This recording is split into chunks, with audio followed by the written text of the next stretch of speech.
Então, obrigado, pessoal. Agora eu quero convidar especialmente o professor. Ele é da Unifesp, professor Elias. O professor Elias é surdo e é muito interessante também falar sobre os caminhos do bilinguismo. É assim, tá certo, professor Elias? Assim. Então, bem-vindo. E você tem 20 minutos para palestrar. Depois, 1 minuto, alguns minutos para perguntas, para responder as perguntas. Obrigado, Adriano, pelo convite. Eu quero agradecer. Só um pouquinho. Isso.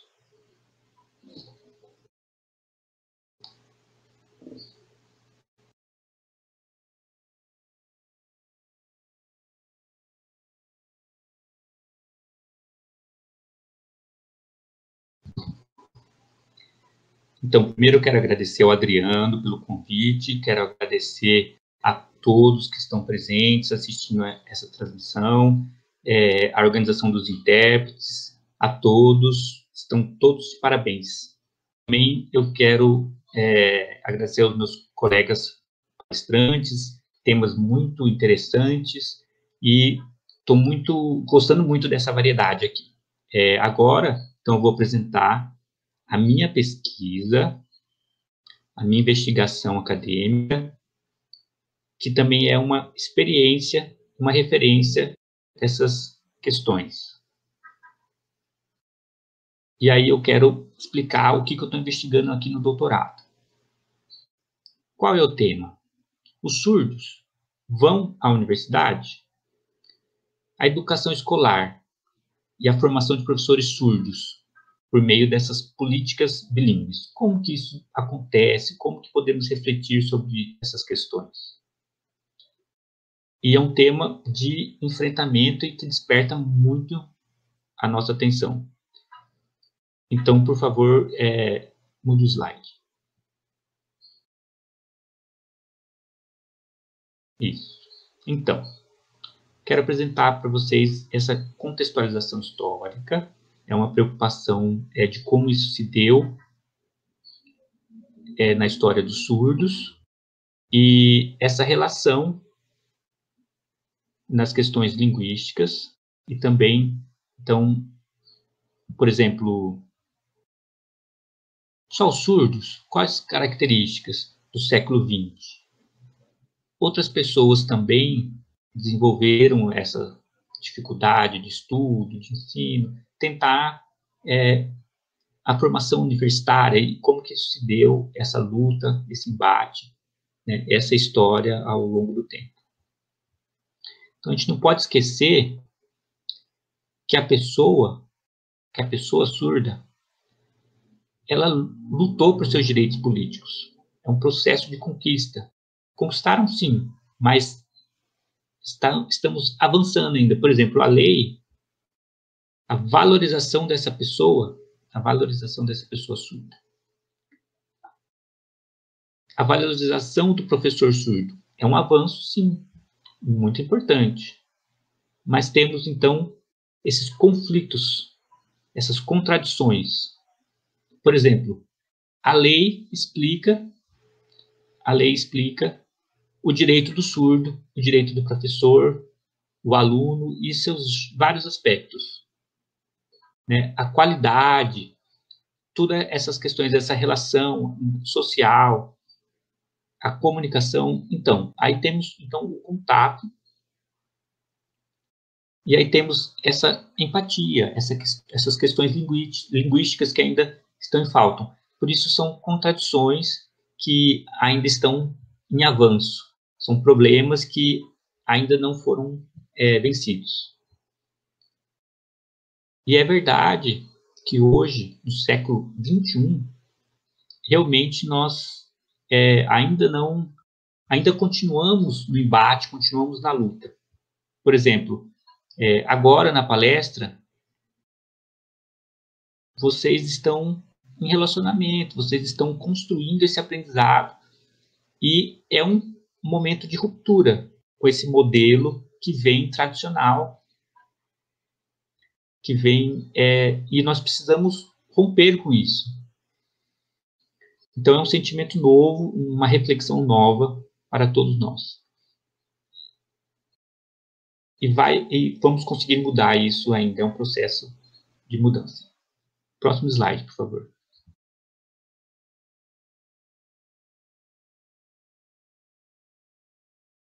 Ótimo. Então, as características educacionais ao surdo no século XX. Básico, social, a gente investigou e observou que quase no final do século XIX, transitando já para o século XX, só deixa eu me ajeitar, transitando já para o século XX, o que aconteceu? As pessoas negras, as pessoas surdas, foram libertas do seu cativeiro. Então, assim, os profissionais, pedagogos, por exemplo, o INES tinha surdo negro, e eles que são de famílias de escravos. Então, e aí essa é uma investigação bem interessante.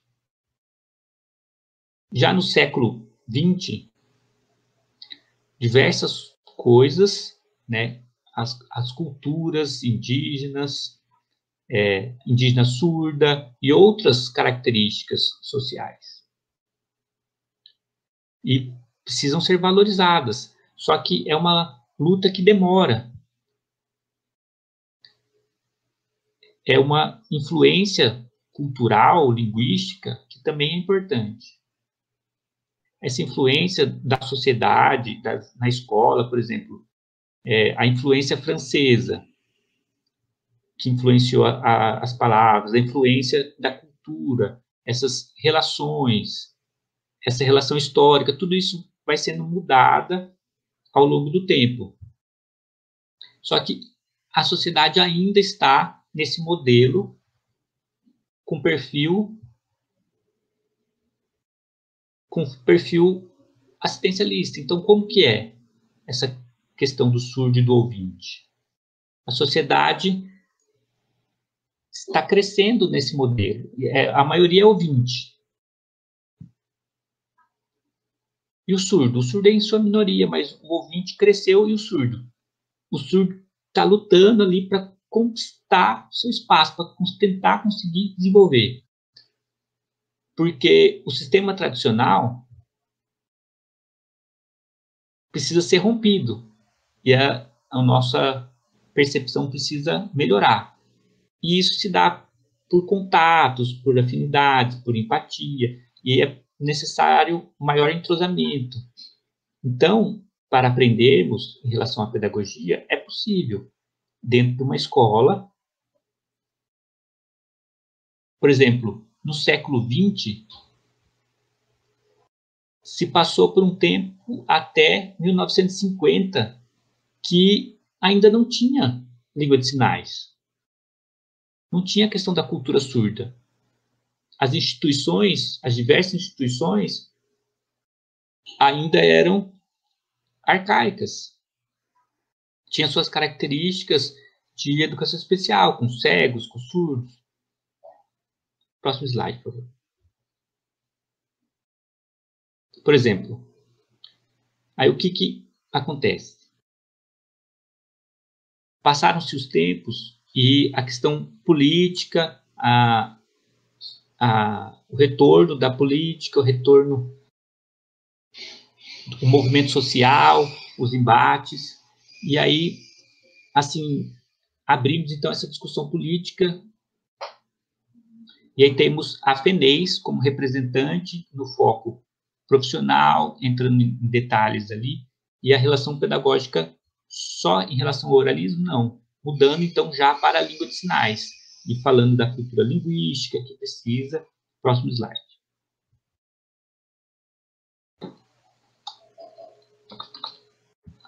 E a FENEIS, então, também levanta essa bandeira do Brasil silencioso.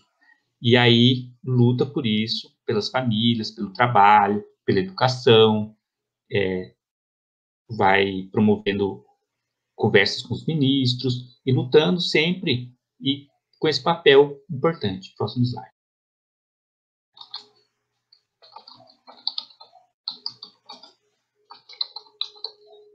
Então, o conceito aqui de democratização da educação. A democratização ainda é impedimento, ainda não foi democratizado, nós ainda não conseguimos conquistar isso. O problema é estrutural, é financeiro, é estrutural da sociedade. E também temos essa estrutura superior, essa superestrutura política que está desconectada com essa questão. E essa questão política, legal, precisamos, então, buscar para conquistar a democratização de forma clara, proporcional ao acesso social ao surdo, ao ouvinte, e as diversas questões culturais. Então, aí, às vezes, nós nos sentimos marionetes do sistema, porque temos também essa questão. Próximo slide, por favor. Por exemplo, a pesquisa no ensino superior. Então, essa coleta de dados, essa pesquisa, deu quantos alunos? 670 instituições particulares. Mais ou menos 731 inscrições importantes.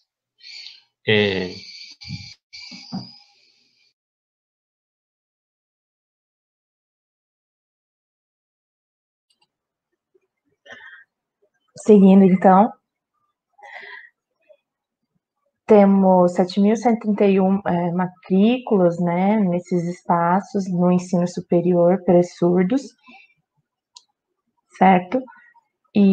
Mas como que acontece? Qual é a porcentagem? Vamos seguir o próximo slide para acompanhar. Ok, muito bem. Vimos aqui esse gráfico mostrando, então, essa evolução. Então, essa pesquisa do INEP, ela está mostrando o quê? Por exemplo, nós temos um aluno DA, mais ou menos 240% de surdos, para o quê? 35% dos surdos temos 480%, então, dessas matrículas. Vemos aqui no gráfico, para observar o quê? Só para mostrar esse paralelo. Durante esse período, de 2010 a 2015. Vocês conseguem observar esse aumento, então, por quê? Por conta das vagas, certo? Próximo slide, por favor. Seguindo. Como se dá essa formação dos professores, né? Como tem na faculdade? Então, nós seguimos esses três na formação acadêmica. Nós temos na pedagogia. Temos filosofia, temas teóricos, saberes teóricos, temos pesquisa, extensão, mediações pedagógicas para o aprendizados. Temos três, eles estão dentro da universidade, são esses pilares que são muito importantes também, mas eu pergunto a vocês, como funciona? Como é, de fato, essa organização, essa formação? Nós temos as letras libras e a pedagogia bilíngue. E nas outras áreas de ensino, nas outras licenciaturas, como isso acontece? É porque é muito importante essa formação profissional, né? Nós temos algumas que já estão prontas, esse profissional está trabalhando, está atuando, mas como isso se dá? Vamos ver, vamos seguir os slides, que criamos essas expectativas, né? Então, como modelo, lá na faculdade, na universidade, nós temos um modelo educacional, modelo das escolas, que são modelos ouvintes. As universidades têm esses modelos de formação, certo? Que é o que vemos, né, os profissionais. Temos uma metodologia, duas metodologias, as metodologias para esse ensino, certo? 5 tipos, então mas elas não são próprias da cultura surda, porque nós temos essa diferença linguística. A formação profissional chega a ser um impacto, né? Porque como que estava lá atrás? Como é essa formação? Como é esse aprendizado? Temos as teorias, mas elas não combinam com essas metodologias. Porque é uma diferença linguística, né? Temos a própria cultura. Então, como é uma preocupação que faz sentido, né? Então, seguindo aqui, vamos ao próximo. Próximo slide, por favor. Isso. Então, chegamos a uma encruzilhada, né? Que é a formação e a prática, né? E a atuação. Como ela se dá? Como vai acontecer? Nós temos esse tema, tudo isso que está articulado, né? Mas como ela vai acontecer, por exemplo, em história, em matemática, em geografia, né? Em todas essas disciplinas. Como eu uso a língua de sinais, como ela está intrínseca, né? Como isso vai ser passado, né? Vamos ver qual é o papel de cada uma delas. Siga para o próximo, por favor.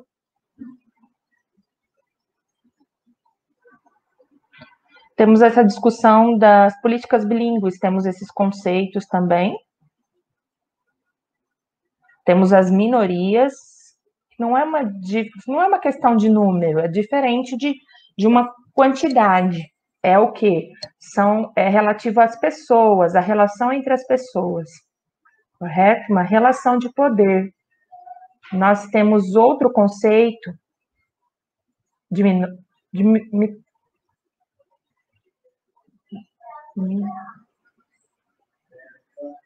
minoritário. Isso. Então, é uma situação de luta, de conquistas, de uma relação de poder entre as pessoas, exatamente nesse embate, para mostrar essa valorização linguística, essa valorização, uma mudança de representação linguística também, esse desenvolvimento linguístico. Então, é uma conquista social das escolas, que elas no ensino superior também. Próximo, por favor. Por exemplo, alguns problemas sérios. Por exemplo, o professor ainda não... Ele está oculto, né? Tem essa formação da metodologia, temos o ensino, mas a vaga do profissional parece que não se enquadra. É estranho, porque ele não está ali. Parece o quê? O surdo, ele só pode ser professor de Libras, mas isso é estranho, porque temos outras formações. Temos em história, em matemática, em outras disciplinas, mas o professor tem a formação, mas parece que não, o professor só pode ser instrutor. Eu fico triste com isso, fico pensando também. Alguns podem, claro, é valorizado isso, mas e nas outras situações? E nos outros casos? Vamos seguir para o próximo.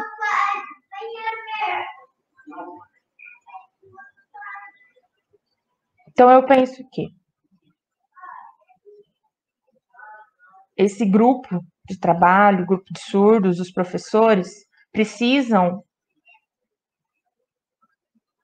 Primeiro, o surdo precisa ter essa vivência, essa experiência ao longo dessa história, para eu poder disseminar essa experiência, passar essa vivência para os outros. Em segundo, que é prioridade do trabalho do professor. Esse grupo de surdo, grupo de professores surdos, precisa valorizar essa integração, esse trabalho, unificar isso, para essa vivência está relacionado à cultura, às escolhas, a situação bilíngue do ensino superior, as escolas, o trabalho e outras questões também, para termos essa liberdade de escolher onde atuar. Essa liberdade linguística para transitar entre os locais também. Seguindo aqui, já estamos finalizando. Essa reflexão é necessária, porque o que eu quero com isso? Qual é o papel do professor? É um papel de luta no ensino superior, porque temos a formação e a prática profissional, mas precisamos integrá-las, fazer uma mudança nesse sistema, né? Pedagogia, por isso, na sala de aula, como que isso se dá no ensino superior? Né? Essas mudanças, como ela acontece? Da pedagogia bilíngue e nas outras áreas também. Como isso se dá? Em outras disciplinas... Opa, travou aqui. Então, é isso. Mas eu gostaria de agradecer. Obrigada, esse foi um momento de reflexão mesmo. Aqui estão os meus contatos, isso é importante também.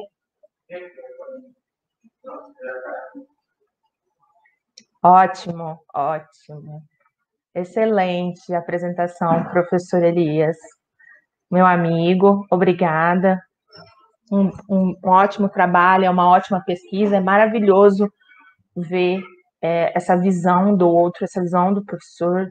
Esse tema é muito interessante. Parabéns pela pesquisa, pelo trabalho. Eu quero agradecer muito, foi muito especial. Agora temos algumas perguntas, né? Primeira pergunta, eu vou colocar aqui.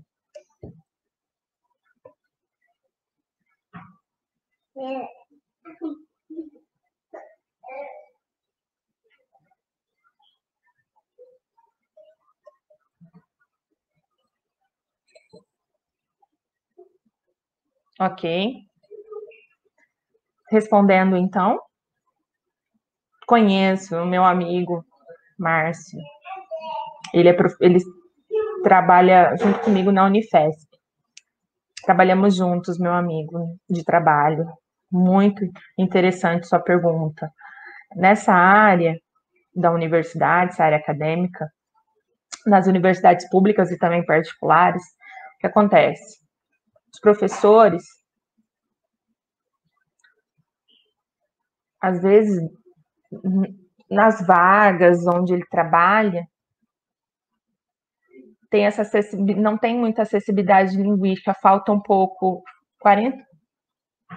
Temos algumas situações, temos intérprete já, o número está aumentando de intérprete, as vagas estão aumentando, mas é preciso entender preciso ter mais oportunidades, né, de acesso, para termos exatamente essas trocas. É uma preocupação da própria, uma preocupação pedagógica. Muitos professores não sabem língua de sinais. Alguns já sabem, acham bonito, alguns bonitos sinais, o meu sinal. Me dá um sinal e pede, me dá esse sinal de identificação na comunidade, mas muitos não conseguem se comunicar, não tem comunicação com os surdos. Então, isso é uma problemática. Nas reuniões de professores, mesmo no curso de pedagogia, temos o quê? Um problema de acesso, né? Os intérpretes, a prioridade de ter acesso a esses intérpretes. Isso é muito importante. O acompanhamento, né, desse intérprete também é preciso pensar para acompanhar o professor durante as aulas, os alunos, o professor surdo. Ele quer ensinar em Libras, quer ensinar, quer ter um aprofundamento, né, linguístico, então precisa ter esse acompanhamento. Então, eu quero essa liberdade de escolha para outras disciplinas também, não somente apenas para Libras, né? Como eu não posso? Porque eu não posso ensinar uma outra disciplina. Eu sou professor, eu posso ensinar, vou ensinar em Libras, né? Então, eu fico pensando, então a culpa é o quê? Do acesso, aumentar essas oportunidades também para os intérpretes, para acompanhá-los. Então, a gente precisa melhorar essa situação no ensino superior, então é preciso melhorar nessas questões, em uma situação geral.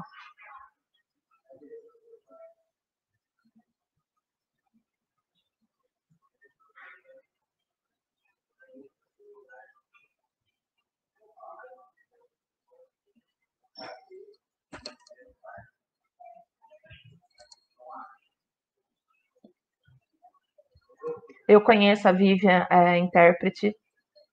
Ela é intérprete, trabalhamos juntos na Unifesp, em uma outra situação, em outro ponto. Okay. Muito interessante a pergunta também. Obrigada.